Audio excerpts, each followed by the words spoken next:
suis à l'heure actuelle dans le master APT à Audencia, donc APT pour acteur pour la transition énergétique. Avant ça, j'ai un peu travaillé en Amérique latine pendant 2 ans dans l'immobilier.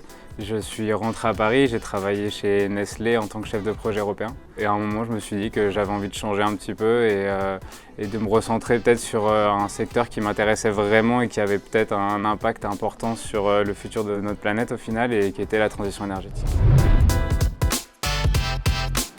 Moi, j'étais vraiment intéressé par les énergies renouvelables et j'ai un petit peu regardé ce qu'il y avait dans les écoles, surtout en France. Et au final, quand j'ai vu celle d'Audencia, j'ai vraiment été attiré par le fait qu'elle soit partagée entre Audencia et Centrale, parce que ce qui me manquait, c'était vraiment la légitimité sur tout ce qui était technique. Et Audencia est une école quand même très réputée en France, donc je pense que la combinaison des deux est vraiment très intéressante.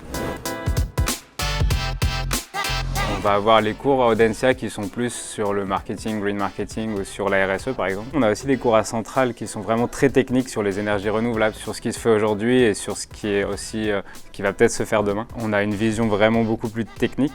Et après, avec tout ce qu'on peut avoir à l'école d'architecture, on va avoir des cours sur par exemple les îlots de chaleur, comment organiser une ville, quels matériaux utiliser dans la construction pour essayer d'avoir un impact énergétique beaucoup plus faible. Du coup, c'est vraiment une vue globale sur la transition énergétique qu'on va avoir à la fin du master.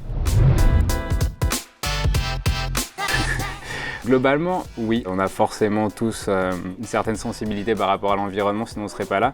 Mais c'est à des niveaux très différents en fait. On n'est pas non plus tous formatés, on n'a pas tous exactement le même discours par rapport à ça.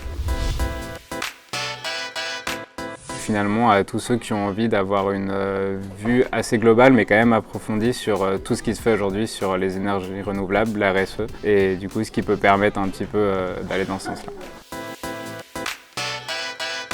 Si je pouvais, par exemple, participer à des projets de développement d'énergie renouvelable en Amérique latine, ce serait vraiment bien.